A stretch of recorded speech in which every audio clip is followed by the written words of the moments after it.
ವರ್ಧಣ್ಣ ಅವ್ರು ಓಕೆ ಮಾಡಿದ ಕೂಡಲೇ ನಾವು ಕೆಲಸ ಪ್ರಾರಂಭ ಮಾಡಿಬಿಟ್ವಿ. ಹೇಗಾದರೂ ಮಾಡಿ ಅವ್ರನ್ನ ಒಪ್ಸೋದಕ್ಕೆ ಏನೇನು ಬೇಕೋ ಆ ಥರ ಎಲ್ಲ ಒಂದು ಪ್ರಿಪ್ರೇಷನ್ ಮಾಡ್ಕೊಂಡು ಹೋಗೋಣ. ಆದರೆ ಪಾರ್ವತಮ್ಮನವ್ರ ಇದು ಮುಂದೆ ಹೋದಾಗ ಅದು ಸ್ವಲ್ಪ ಎರ್ಸುಮರ್ಸ ಆಯ್ತು. ನಮ್ಮ ಹಾಸ್ಟೆಲ್ ಡೇಗೆ ಕಾರಂತರನ್ನು ಕರೆದು ನೋಡೋಣ ಅಂತ ನನಗೆ ಚಾಲೆಂಜ್. ಸೊ ನಾನು ಒಂದು ಕಾರ್ಡ್ ಬಂದಿದ್ದೀನಿ, ಈ ದಿವಸ ನನಗೆ ಹಾಸ್ಟೆಲ್ ಡೇಗೆ ನೀವು ಬರಬೇಕಾಗಿ ಇದು ಆಗಿದೆ.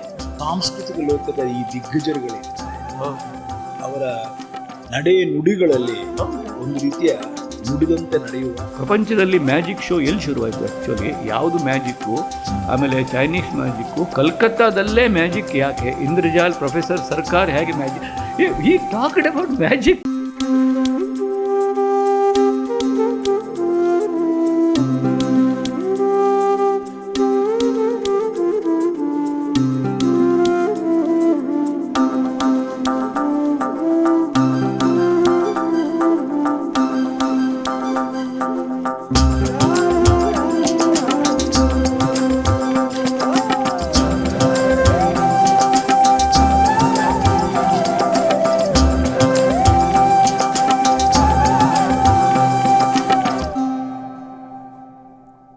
ಚಿಗುರದ ಕನಸು ನಾನು ಅಪ್ರೋಚ್ ಮಾಡೋ ಅಷ್ಟರಲ್ಲಿ ಮಾಲಿನಿ ಮಲ್ಲಿ ಅವರು ಇಡೀ ಇದನ್ನ ತಗೊಂಡಿದ್ರು, ಅವರು ತಿರ್ಕೊಂಡಿದ್ರು.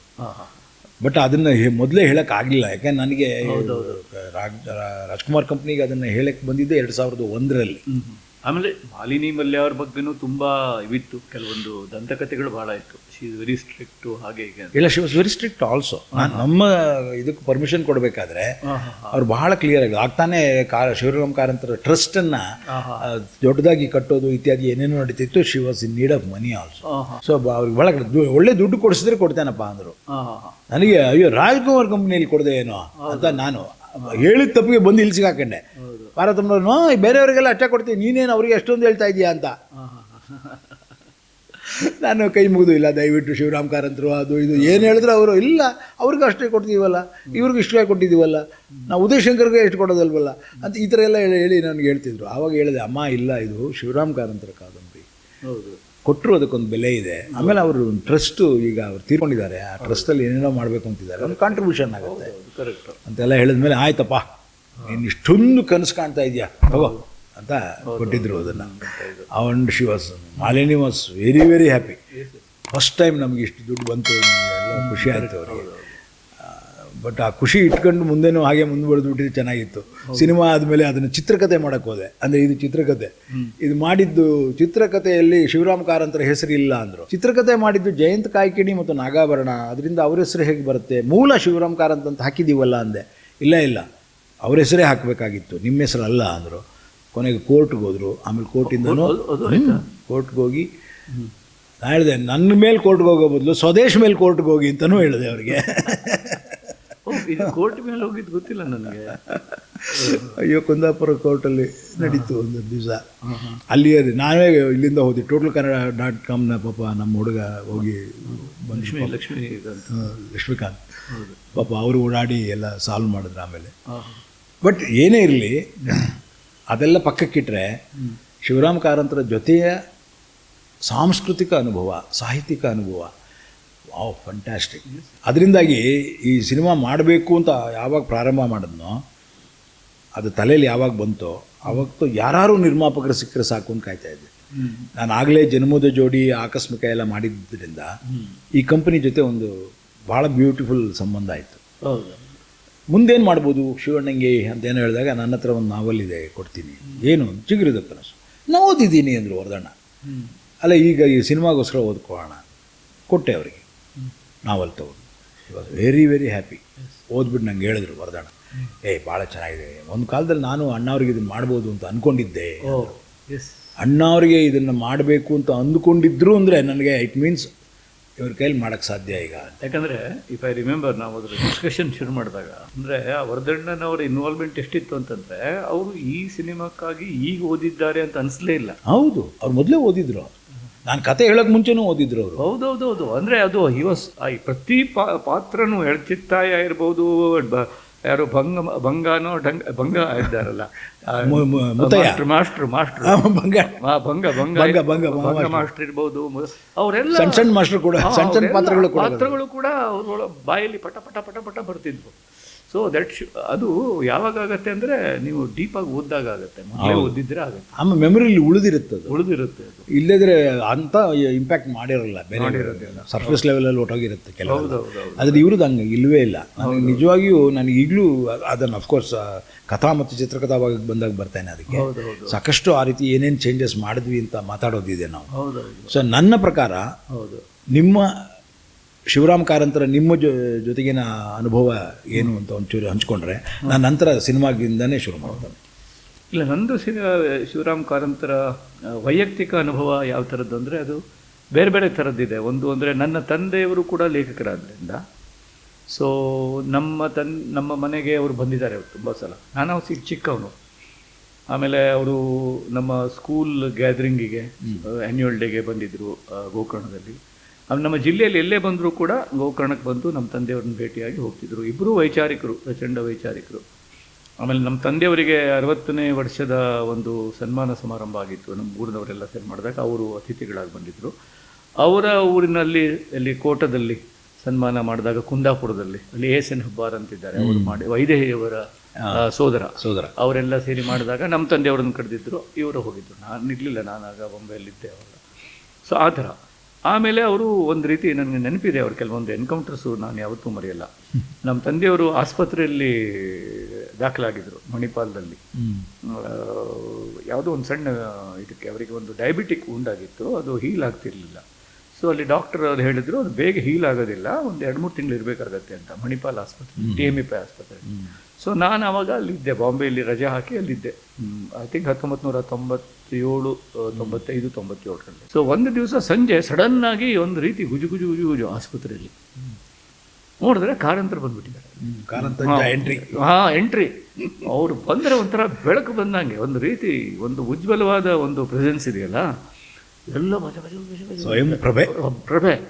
ಅವರು ಅದೇನು ಅಂದರೆ ಪೇಪರಲ್ಲಿ ಬಂದುಬಿಟ್ಟಿದೆ, ಅಲ್ಲೇನೋ ಗಾಯಕಿನಿಯವರು ಇಲ್ಲೆಲ್ಲೋ ಇದ್ದಾರೆ ಅಂತ ಪೇಪರಲ್ಲಿ ಬಂದುಬಿಟ್ಟಿದೆ.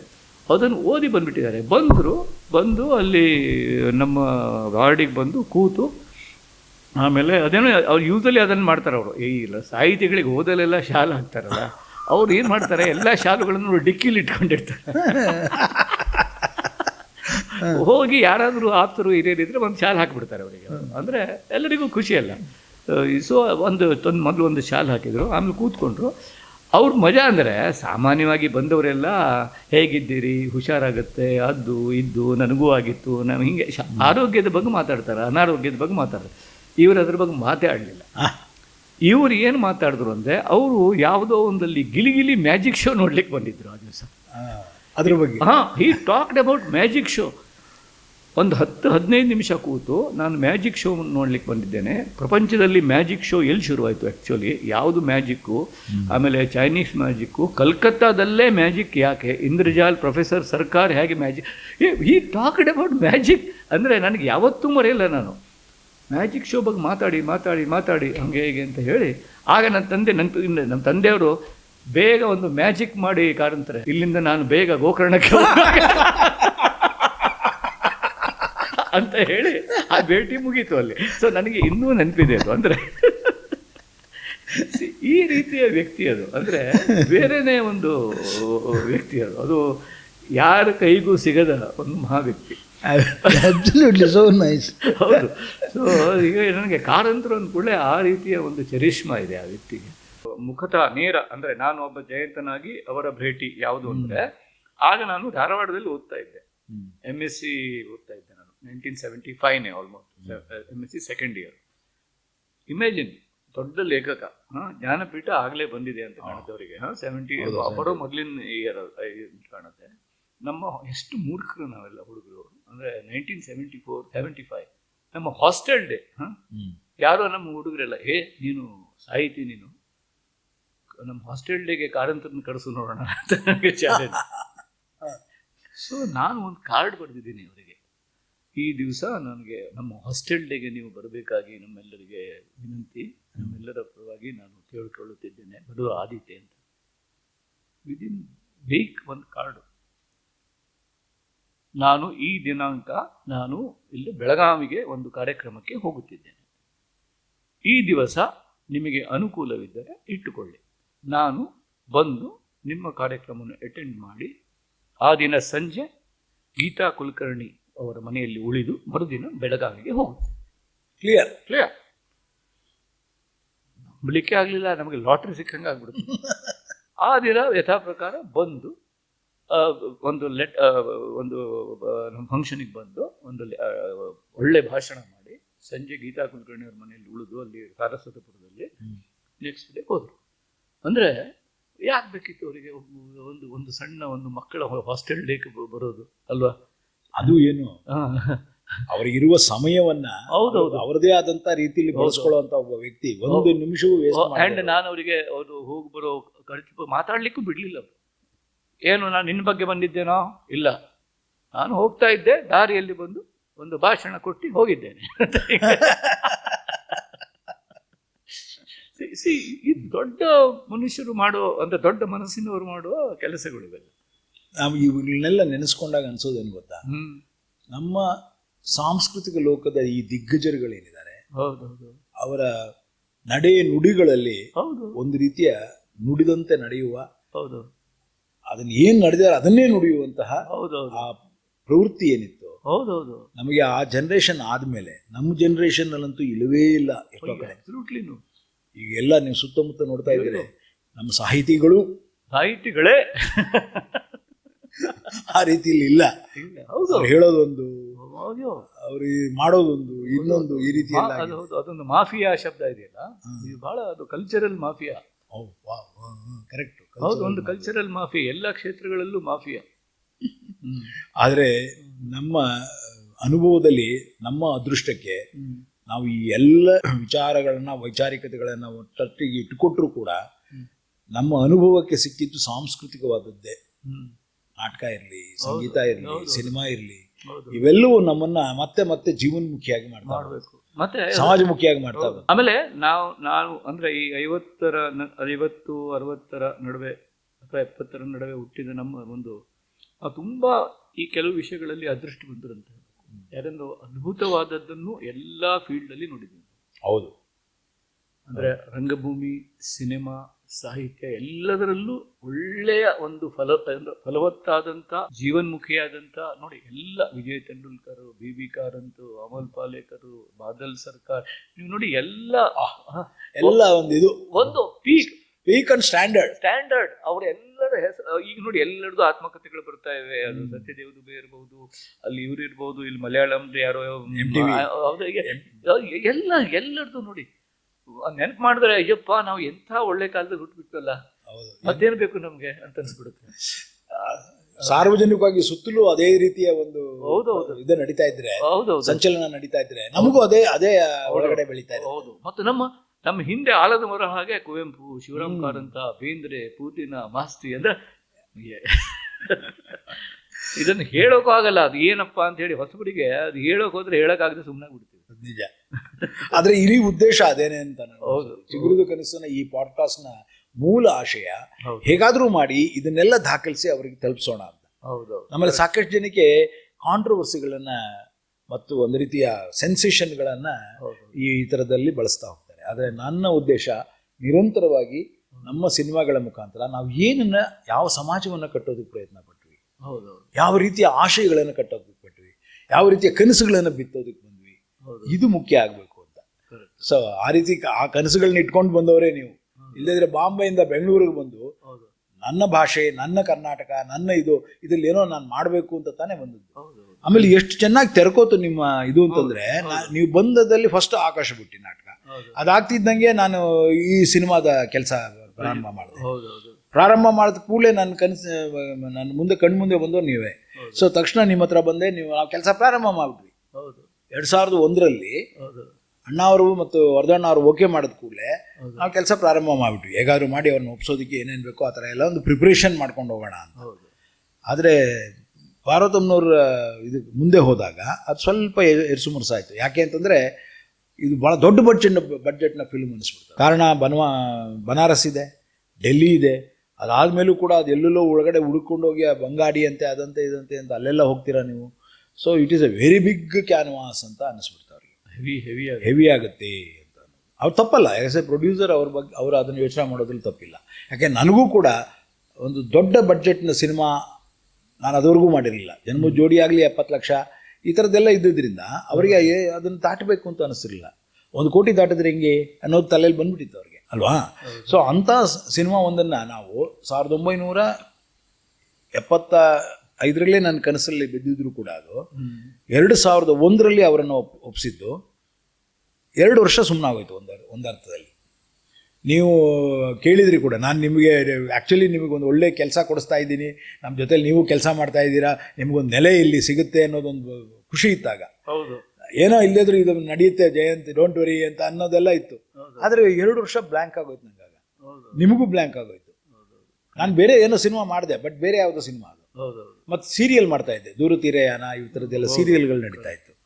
ಬಟ್ ಆ್ಯಕ್ಚುಲಿ ಆ ಬ್ಲ್ಯಾಂಕ್ನೆಸ್ಸು ನಮ್ಮನ್ನು ಮೋಸ್ಟ್ ಕನ್ವಿನ್ಸಿಂಗ್ ಆಗಿ ಉಳಿಸ್ತು ಸಿನಿಮಾದ ಮೇಲೆ ಅಂತ ಅನ್ಸುತ್ತೆ.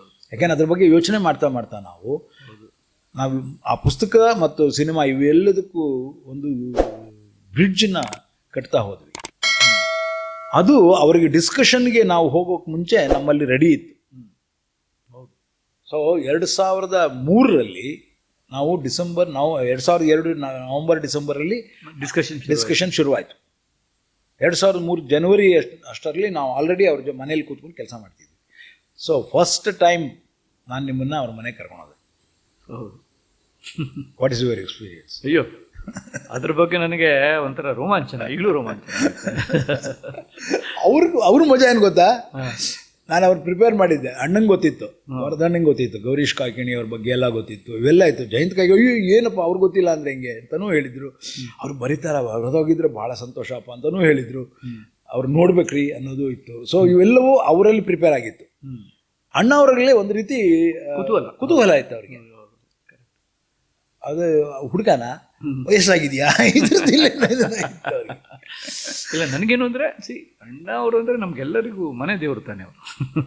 ಕರೆಕ್ಟ್. ಎಲ್ಲರಿಗೂ ಅಂದರೆ ಅವರು ಅಂದರೆ ನನಗೆ ಯಾವಾಗಲೂ ನನಗೆ ಅವ್ರ ಬಗ್ಗೆ ಎಷ್ಟು ಆರ್ಟಿಕಲ್ ಬರ್ತಿದ್ದೀನಿ ನನ್ನ ಬೊಗಸೆಯಲ್ಲಿ ಮಿಡಲಿದೆ. ಅವ್ರ ಚಿತ್ರ ನೋಡ್ದೇನೆ ನಮಗೇನೂ ಹೋಗ್ತಾನೆ ಇರಲಿಲ್ಲ. ಸೊ ಒಂದು ರೀತಿ ರಾಜ್ಕುಮಾರ್ ಅಂದರೆ ನಮ್ಮ ರಾಜ್ಕುಮಾರ್ ಅವರು. ಸೊ ಹೀಗಾಗಿ ನಾನು ಅರ್ಧಕ್ಕರ್ಧ ನೀವು ಹೇಳಿದಾಗ ಚಿಗಡ್ದ ಕನಸು, ಶಿವರಾಮ್ ಕಾರಂತು ಎಲ್ಲದಕ್ಕಿಂತ ಜಾಸ್ತಿ ಈ ಚಿತ್ರದ ನೆಪದಲ್ಲಿ ಅವ್ರ ಜೊತೆಗೆ ಒಂದು ಒಡನಾಟ ಸಿಗತ್ತೆ ಅನ್ನೋದೇ ನನಗೆ ಜಾಸ್ತಿ ಮೋಟಿವೇಶನ್ ಇದೆ. ಅಂದರೆ ಆ ದೊಡ್ಡ ಮನೆಗೆ ಹೋಗಿ ಅವ್ರ ಜೊತೆಗೆ ಚಿತ್ರದ ಡಿಸ್ಕಷನ್ ಆಗುತ್ತೆ. ಅವ್ರ ಜೊತೆಗೆ ಒಂದು ಫಿಸಿಕಲ್ ಪ್ರಾಕ್ಸಿಮಿಟಿ, ಅವ್ರ ಜೊತೆಗೆ ಒಂದು ಸಹವಾಸ ಇರುತ್ತಲ್ಲ ಒಂದು ದೊಡ್ಡ ರೋಮಾಂಚನ ಇತ್ತು. ಸೊ ಕೊನೆಗೂ ಅದು ಸಿಕ್ತಲ್ಲ ಅಲ್ಲಿ ಹೋಗಿ ಒಂದು ಆ ಕಥಾ ಸತ್ಸಂಗ ಇರುತ್ತಲ್ಲ ಅದು ಭಾಳ, ನಾನು ಆ ಥರದ್ದು ಎಲ್ಲೂ ನೋಡಿಲ್ಲ ಅವ್ರದ್ದು ಒಂದು ಪಾಲ್ಗೊಳ್ಳುವಿಕೆ.